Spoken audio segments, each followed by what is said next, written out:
Welcome back once again. Here we are for part 2 of the Robotic Sphere animation tutorial series. In part 1, we took a look at modeling our character inside of Cinema with some basic tools. Here in part 2, we're going to jump into Xpresso and learn how to set up some animation sliders to control our new character. We'll get them ready for texturing inside of Redshift part 3. So let's jump in and get this done.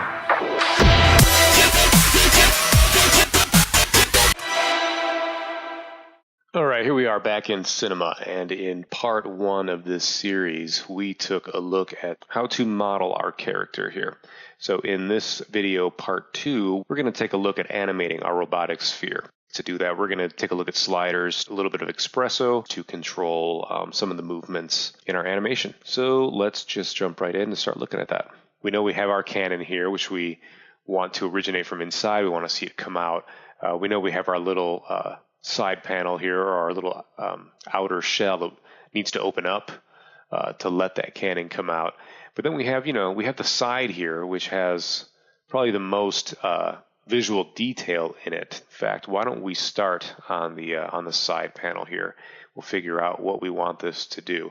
We have this ring here that has these extra kind of slices to it that are kind of overlapping our centerpiece here.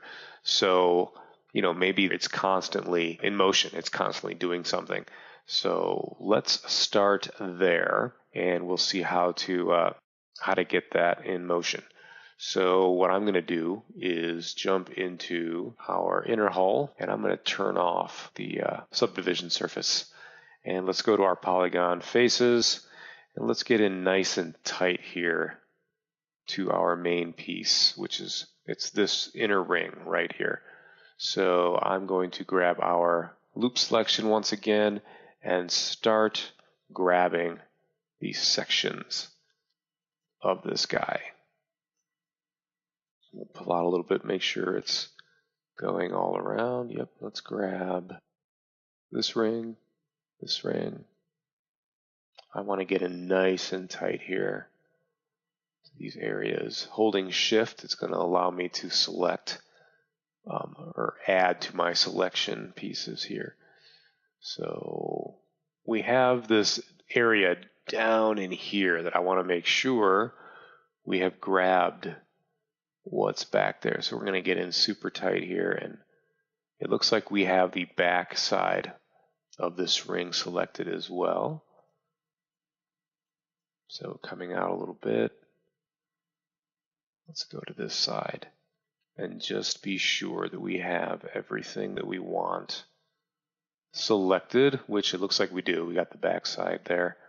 So let's pull back out just to take a wider view. So that is our inner ring. That's what's going to be in constant motion, just rotating around, kind of like a working motor. So once we have that, we're going to go ahead and use our mesh command tool again here to split from the rest of the model so that we can animate it independently. So let's go ahead and do that. We're going to split it off. It gives us that second piece right there. So on our main piece, which is still highlighted, I'm just going to delete that whole section off of our main sphere. All right, let's come back in. At this point, I'll go ahead and turn back on our subdivision surface so it smooths everything out. Let's select our new guy here. We're going to name him Inner Ring. So at this point, I could start setting keyframes. I could grab, the access point and just start, setting keyframes to have him rotate around. But there's actually another way to do this, which I want to look at, because we're going to jump into a little bit of Xpresso and take a look at how we can set this guy in motion and just have him live throughout our timeline without ever having to think about it again or worry about the keyframes. Okay, and so to do that, what we're going to do is I'm going to add a null up here. This is going to be our main animation driver. Okay, so we're going to start setting all the Xpresso that we're going to use in today's video. We're going to put it into this null here so that everything is together. So under Cinema 4D tags, I'm going to go to Xpresso. That's going to open up our little Xpresso window here. where we're going to start adding our motion drivers. So let's go ahead and grab our inner ring. We're going to drop that into our Xpresso manager here. But we should look at something real quick, and this is something we need to be aware of. If we look at our inner ring and our rotation axis, right here, rotation P at 90 degrees, this is the axis that's going to turn us into it's going to rotate in the correct direction. But if I just start dragging this axis right now, you're going to see that it's actually not turning the right way, right? But if I say, okay, well, maybe it's H. Well, H isn't going to turn the right way either. And guess what? Neither is B. But if I were to grab the axis point here and just start dragging, you're going to see what happens is that our H and our B reset themselves to a 90 degree and negative 90 degree increment. And it actually is rotation P that is changing. What we need to do is reset that. We need to set both of these to 90, negative 90. Now it would work. So we just want to make sure we set that correctly before we start adding our rotation drivers in here, because that will create a problem for us. So now that we have those set properly, we can go back to our Xpresso manager, and in our input here under coordinates, we're going to go to rotation P. That's what we want driven. To rotate, we're also going to add under Xpresso General, we need a time node. Put that here. We're going to need a constant node. That's going to be the constant rotation. But we're also going to need, under calculate, we need a degree. And we need, under calculate, we need a math node.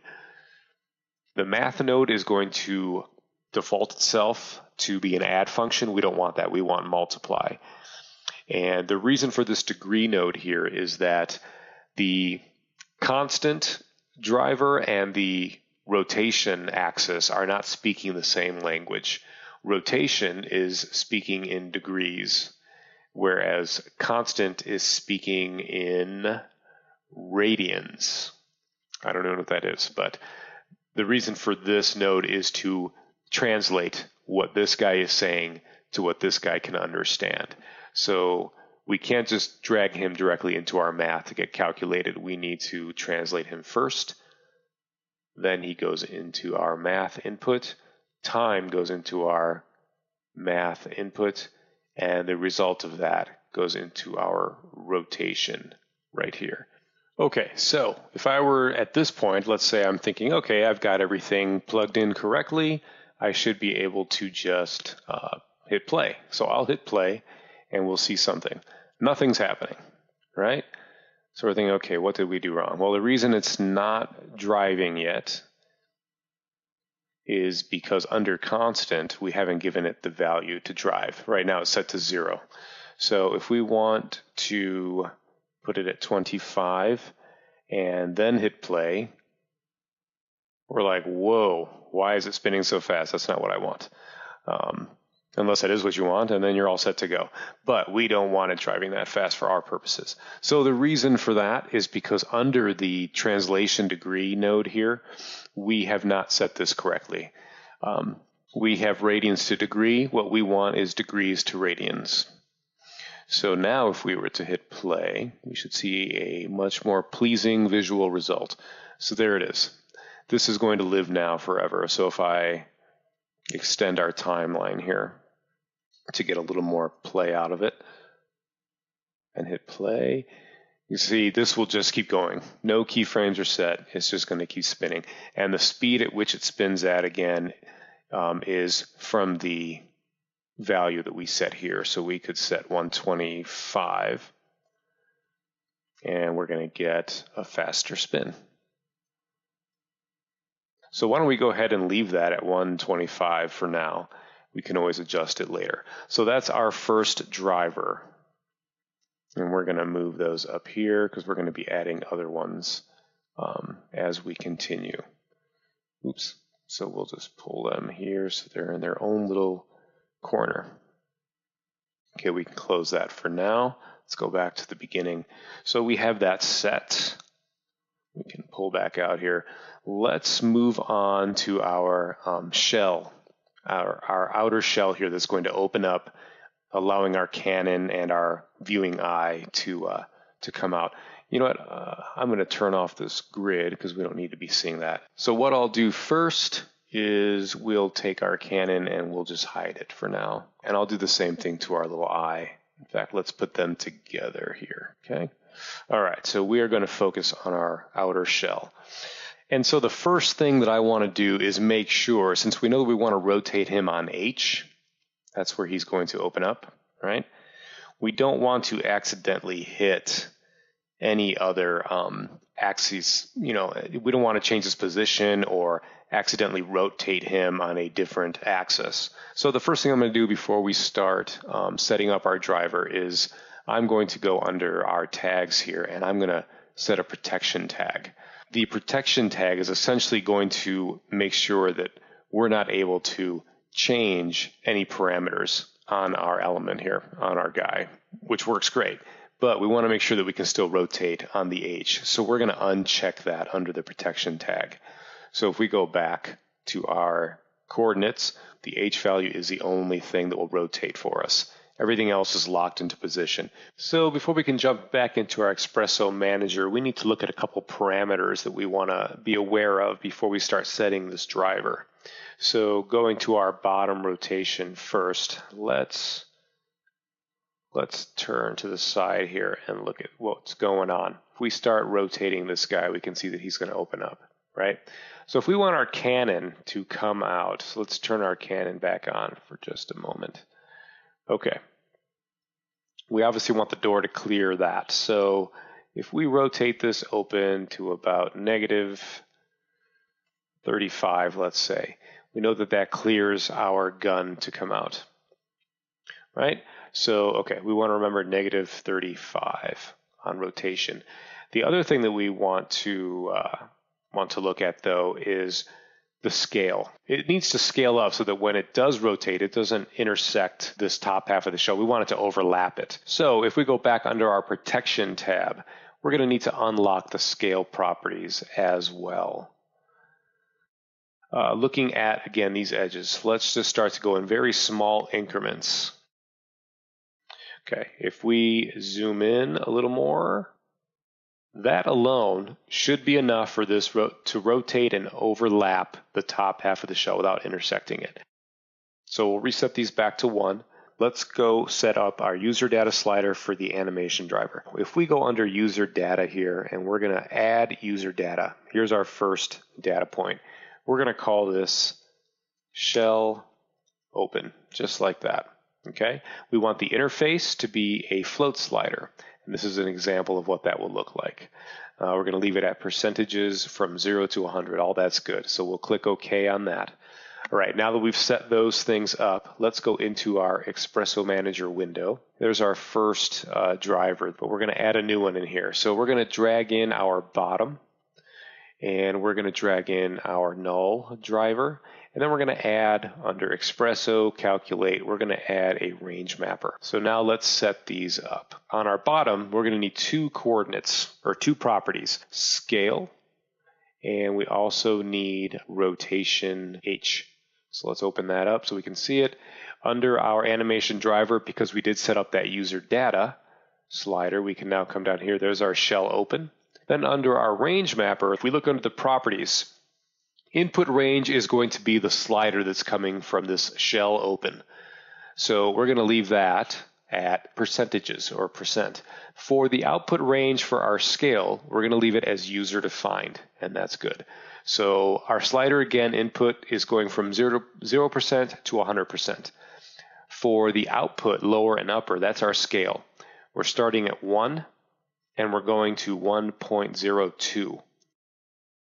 Pull that in there, and we'll go there with it. So let's close this real quick, and let's just check out the slider. Here's our slider. From 0 to 100% on the slider, it goes from 1 to 1.02. All right, so let's go back in here. Let's change that range, though, under the range mapper. We don't need it to use up the whole slider for that. So we can go from 0 to, say, 15% on the slider. Okay, so now if we go back real quick and look at that on the slider, now it's growing much quicker. From 0 to 15, it's at that 1.02. Let's go back in here. We're going to set up the rotation. For the range mapper, we're going to copy it. Okay, so we got the same one here. We're going to plug the same driver into it. But for this range mapper, we still want our input range to be that driver, which is set at %. For the output range, though, if we look at the rotation of our bottom, this is set to degrees. So we want to make sure that our range mapper is communicating that correctly. So output range, instead of user defined, is going to be degree. Now, 0 to 15, that's for our scale. Now, we don't want the rotation to be happening at the same time as the scale. We want the scale to happen, then we want the slide to happen, or the rotation. So to ensure that, we're going to change these input points. So we know that the scale finishes at 15. So let's say at 20, we'll have the rotation start, and we'll go to 50% on the slider. We're going to go from 0 degrees to, I believe we said, -35. So let's plug that into the rotation. We'll close this window, and let's check out our slider. Oh, we see that something has already moved here. So let's see what that is. Okay, so if we go under this range mapper, we can see that we forgot to set a couple parameters here. So the way we need to look at this or think about this, the rotation is happening from 20% on the slider to 50%, okay, and from 0 to 35. The problem is the first 0 to 20 or 0 to 19 on this slider, the slider is trying to compensate for the rotation that we set here. So we need to clamp the lower part of this slider so that anything under 20% leaves the rotation value at this 0 degrees. It doesn't try to push it further into the positive. Okay, so we're going to clamp the lower on that. It's going to be the same thing for the upper. We want to clamp the upper as well, because anything that happens over 50% on that slider, the rotation value is going to keep compensating for that, and it's going to turn it past our -35 degrees that we wanted.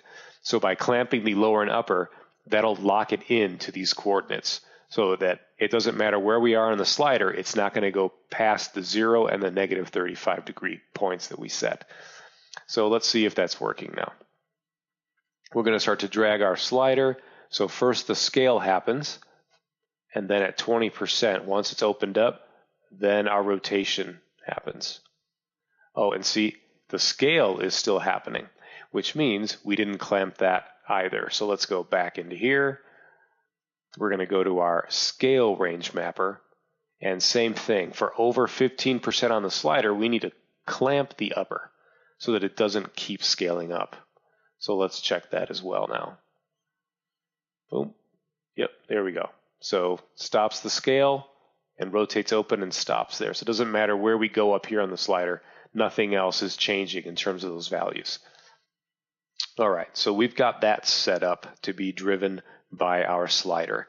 For our slider itself, if we right-click on it here, we can add this to the HUD, and there it is. And if I hold Control and drag it, I can bring it up here. Once we've dragged it up here, if I want to right-click on it again under Show, I can do Show Always. That way it doesn't matter, what I'm working on over here. This slider, animation slider, is always here. Okay, so moving on, let's go ahead and open up this guy, and let's work on our cannon now. And so to do that, we're going to unhide our cannon, and let's just take a look at what it is we need him to do. So if this is our hero position when he's outside, let's look at where we want him to start and what movement we want him to have. So the coordinates we're going to need to manipulate are the X position, the Y position, and the rotation B. Let's put this at a -4, and we'll put this at a -7. So let's say that's our hero position there, and then rotations at 0 degrees. Let's see how we want him to start. So if we put him at 90 degrees, bring him up, we'll put him at 60, and then we'll probably want to push him back on the X, maybe to -45. Okay, so knowing that, let's jump into our Xpresso manager, and we're going to go ahead and close this down. We're going to pull our cannon into our window here. Let's move these guys up a little bit and out of the way. All right, so we've got our cannon. We are going to need a new range mapper. So Xpresso calculate range mapper, and there he is. Then we're also going to go ahead and use the same driver here.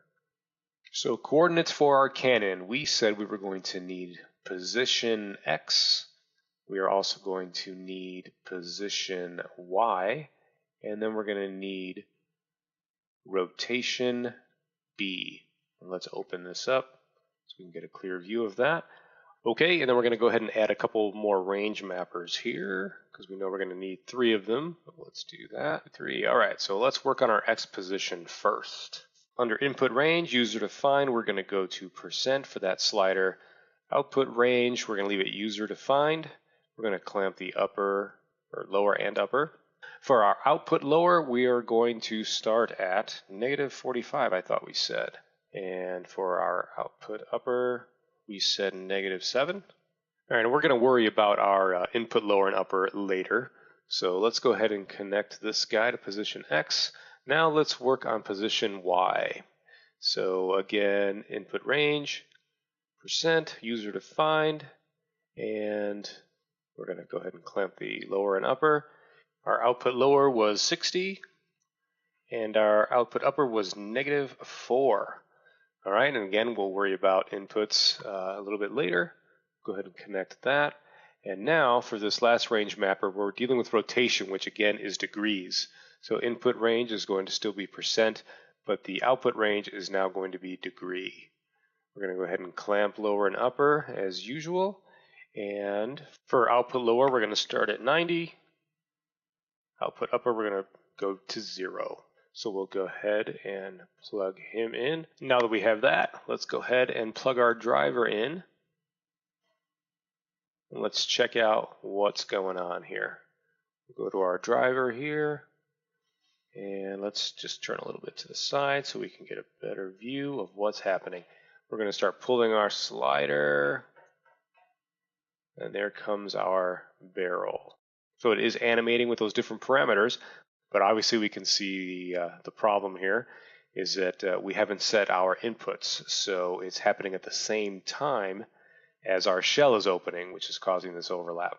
So let's take a look at that. So what we'll do is open up our Xpresso Manager. We'll pull it in here. Let's make it a little bit smaller so that we can move it down here a little bit out of the way. Taking a look at this, we're just gonna play around with this and get the timing right. So our shell is opening right about here at 47%. So let's go to our X, and we're going to change these parameters. Let's start them all at 25 and see what that does for us. These are all going to start their motion at 25 on the slider. The timing's okay, but our final position of the shell is still not clearing the barrel. Our Y value coming down is too early. We're going to come in, we're just going to keep noodling with these numbers. Okay, so let's try this on the slider. It's going to scale up, it's going to slide open, and as it does, our barrel comes right out. I mean, I don't think we need to adjust the rotation or the X. I think the Y was the only thing we needed at that point. We'll just back him up here. Let's close this window and let's take one last look.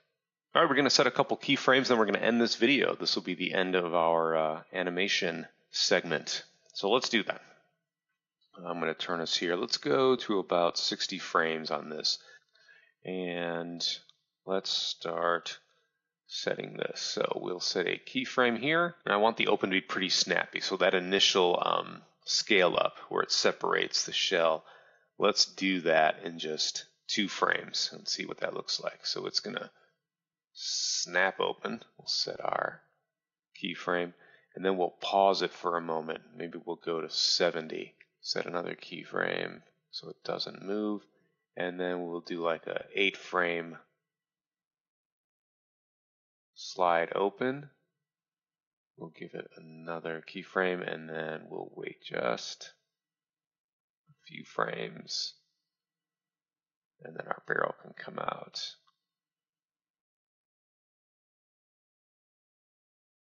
But you know what? In looking at this, I actually want to change one thing. So I'm going to open up our Xpresso Manager.